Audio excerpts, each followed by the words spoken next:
durante esse período, você não teve contato com a sua família, nem com a sua mãe, durante esses anos?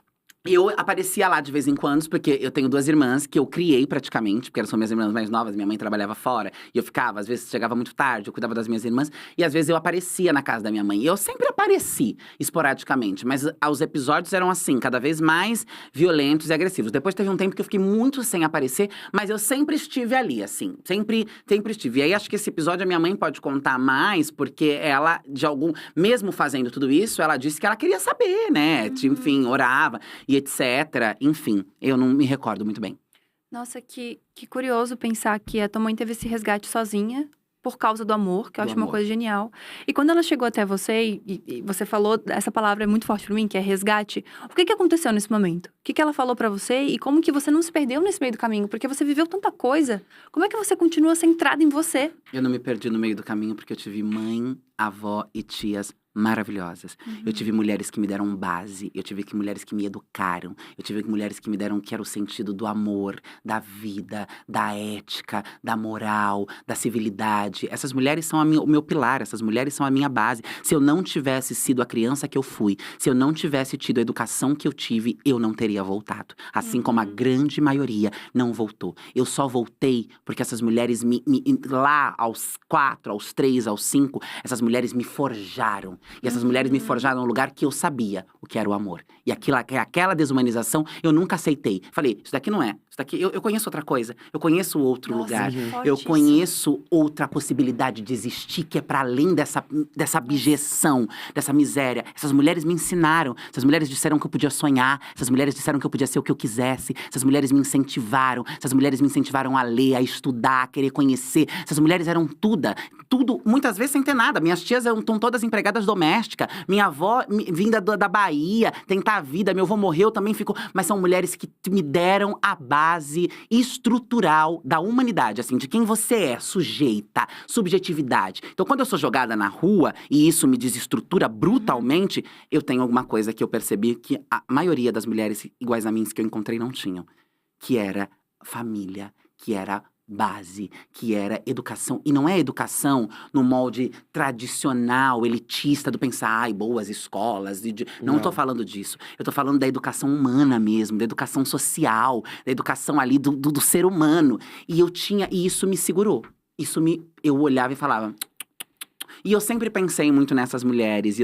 Porque eu sempre fui uma criança, eu sou sagitariana, né, e travesti. Então vamos lá.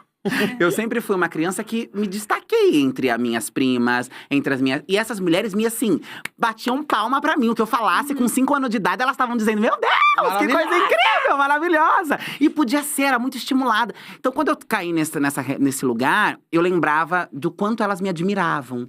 Do quanto elas sempre elas sempre me admiraram. E de repente elas passaram a não me admirar, mas não eram dela aquela não admiração. Era o véu da mentira, era o véu do medo, era o véu. É louco você pensar que mesmo esse ato brutal e violento praticado pela minha mãe contra mim, é um ato de desespero por amor.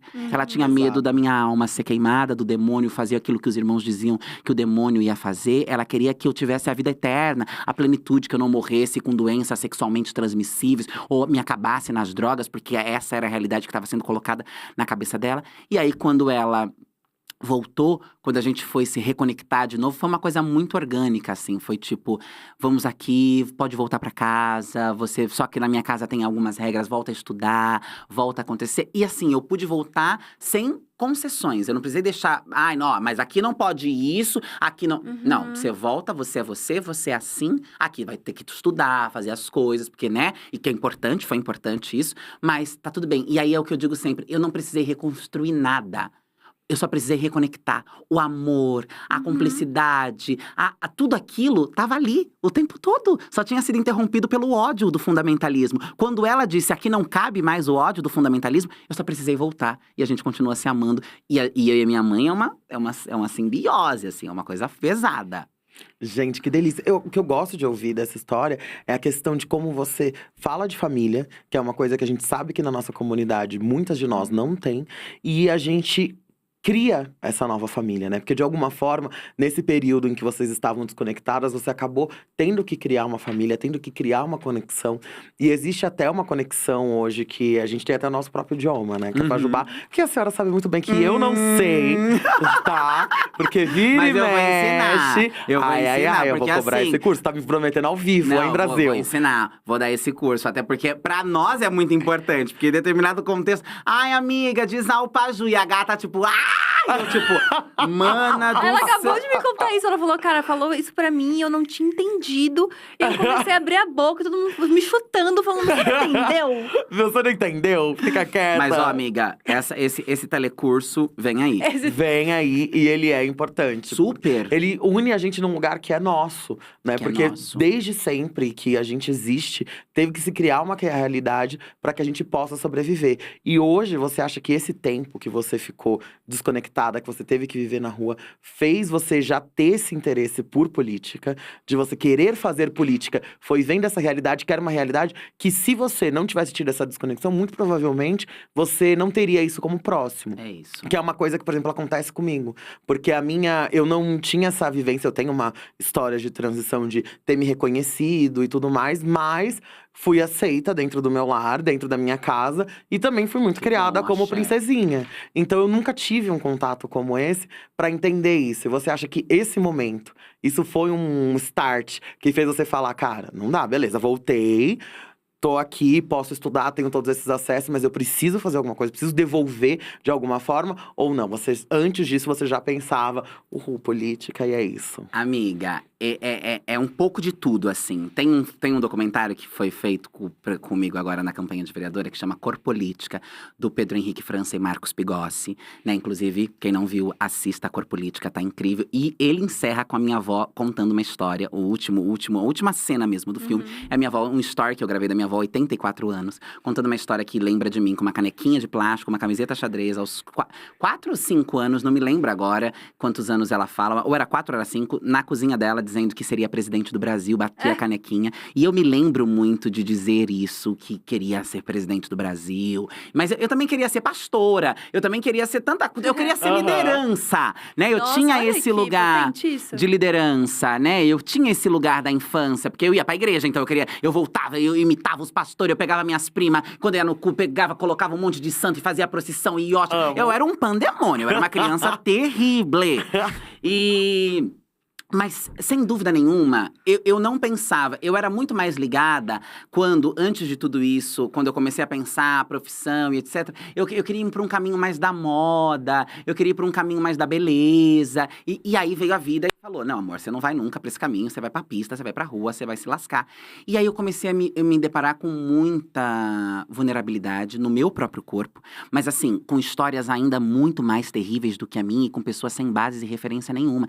E de repente eu comecei a me dar conta de que aquilo não era coincidência, de que aquilo era um projeto, de que aquelas vidas iam para aquele lugar porque existia um jogo que se organizava para dizer, você vai existir aqui, você só vai existir dessa forma, você vai ser enquadrada nessa caixinha, você vai corresponder a esse estereótipo que é esperado de você. E aquilo me deu pânico. E eu comecei a ver que a precariedade é tão estruturada que poucas conseguiam ter a mesma reflexão que eu tinha estando naquele lugar abjeto e precário. E aí eu comecei a dizer, eu preciso fazer alguma coisa. Só que eu não tinha base, eu não tinha referência, eu não conhecia ativismo, não tinha militância, não tinha direitos trans, travestis. Nós somos de uma época que isso não existia e que quando começou a existir, não chegou na esquina. Até hoje ainda não chegou na esquina da forma como precisava chegar. Nós fazemos um debate numa bolha. Nós fazemos um debate com as pessoas que têm condições de fazerem esse debate. Nós precisamos entender como romper com essa discussão. E quando eu tava lá, que ainda nós não tínhamos nem Erika Hilton, nem Bielos, nem nada, não existia. O que eu tinha era a Roberta Close que mesmo assim, né? E aqueles episódios de chacota que o Silvio Santos fazia com travesti, show de transformismo. Era o que eu sabia. Eu era aquilo. E a realidade que a rua te impunha do que você é. E aí eu comecei a me inquietar. E tentava fazer alguma coisa já na rua, mesmo precária ali. De tipo, vamos organizar as meninas pra se der algum babado. A gente tá aqui pra se proteger. Bicha, vamos parar de se bater. Vamos parar de se odiar. Assim, consegui bem pouco, viu?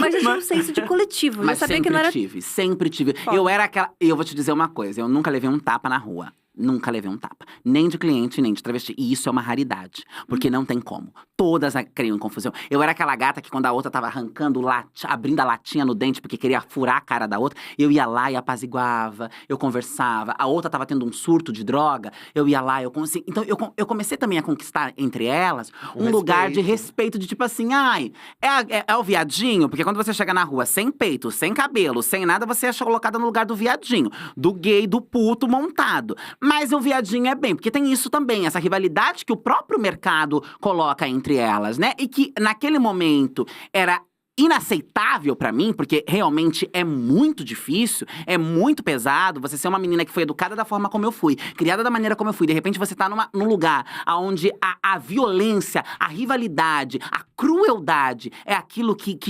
administra aquele espaço. Nossa. Mas eu fui entendendo que não era deliberado. Era a dinâmica do jogo. Era como elas aprenderam a sobreviver. E elas estavam me ensinando. E eu sou grata a elas.